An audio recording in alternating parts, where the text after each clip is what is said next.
From this moment forward, until the new president puts his or her hand on the Bible, you will be bombarded by assertions, assumptions, assignations, promises, pitfalls, and pratfalls, verbal misgivings, and spoken word wobblings of those who yearn for your presidential confirmation. Yet in the end, it's never about what they say. It's how they say it, which might be one of the real issues with American politics. Our guest is the Chicago-based psychologist who has looked beyond the twinkling smiles and perfect hairdos, in most cases, of course, to rate the candidates on what really counts. Welcome Tiffany Sanders back to the Hardline. Tiffany, thanks so much for being here. Thank you for having me. Isn't it, though, just a little bit upsetting that still we talk about the psychology, and what we're going to talk about here nails it? But it's what most people look at. They hear the words go by, but they never really listen to the substance. It's all still about what's on the outside.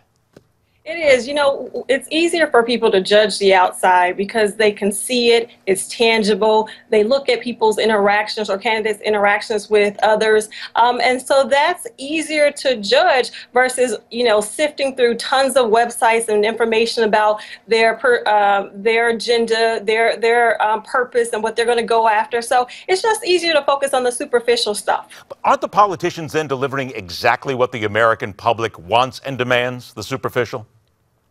Well, I don't want to say that the American public is dumb. That's the only reason why we're looking at this. It seems that way sometimes, though, doesn't it?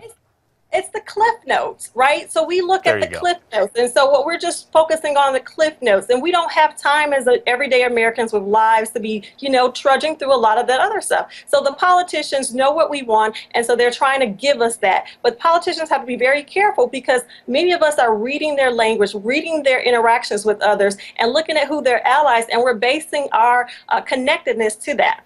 We have important things to do in life. We have Kardashian memes to look at every single day. All right, let's go ahead and get to it now. Here comes the positive stuff here, the negatives as well. First, let's go to Jeb Bush. You gave him a grade of C. That's interesting.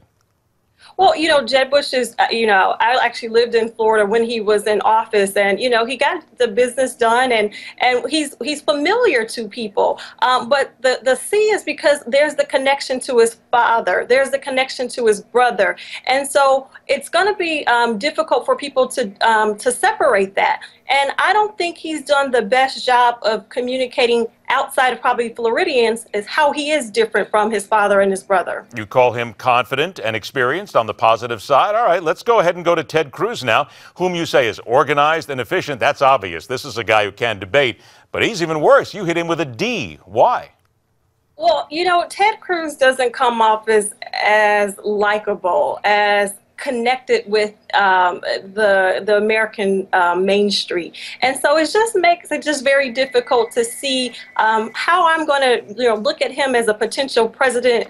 And I just didn't feel that he was just very strong at communicating how connected he is. Here's Rand Paul, somebody whom everybody seems to feel has a lot of positives going for him. But on the negative side, you called him aggressive, dominating, and outspoken. And for that, you gave him a C. Some of those things are what Americans want sometimes.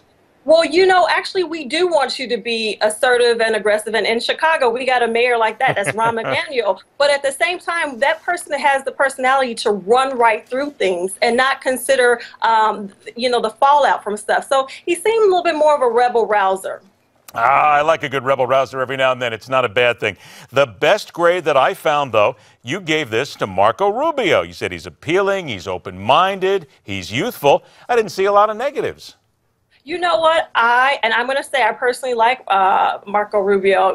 He seems like he will engage you. There's an interesting video clip TMZ has of him where he stopped and talked to one of the reporters who was asking about his favorite music and, what he likes to do and stuff like that. And so he took the time to talk to millennials. And that connects with that generation to say he's likable, he's approachable. I can see myself hanging with him, which will help him. And, of course, his issues and his platform, it resonates more. All right. The female in the race, Carly Fiorina, on a positive, you said blank slate, which was sort of interesting as you gave her a C. Well, a blank slate is actually a really good thing because you don't know too much about the person. So if they want to do a good job of connecting with Main Street America, you can write on that blank slate and you can help people understand your platform and your issues. But the downside to her is she is a blank slate. So she has to work extra hard, and she didn't really seem to have a lot of personality and character. And we want to know that our president is going to be human. You know, one thing that people may not like about Obama, but he'll do the fist bump. He'll be like, we do that on the regular basis. At least millennials do. So we want to see that we could connect with you. 20 seconds. Worst grade was Chris Christie. Why? You gave him an F. He seems like a bully. That Bridgegate stuff just really put a negative light on him. He seems a little sneaky and a little suspicious, and I don't think that he will be the most honest president. But you see, you're talking from Chicago politics. You have to understand, Tiffany, sometimes in the Northeast, Chris Christie fits perfectly for the kind of politician that they have there. So you never know. The machine is really tough here, so I need tough politicians, and I think he looked a little bit more like a bully. We need tough politicians. Honest would be nice, too. We'll get to that as well. Excellent. We're going to follow up on this as we go through the races. Dr. Tiffany Sanders, always a pleasure. Thanks so much for joining us. Thank you for having me. It is my pleasure. We got a long way to go until we get to that election. Stay with us. We got more to come right here in the fastest 60 minutes of news.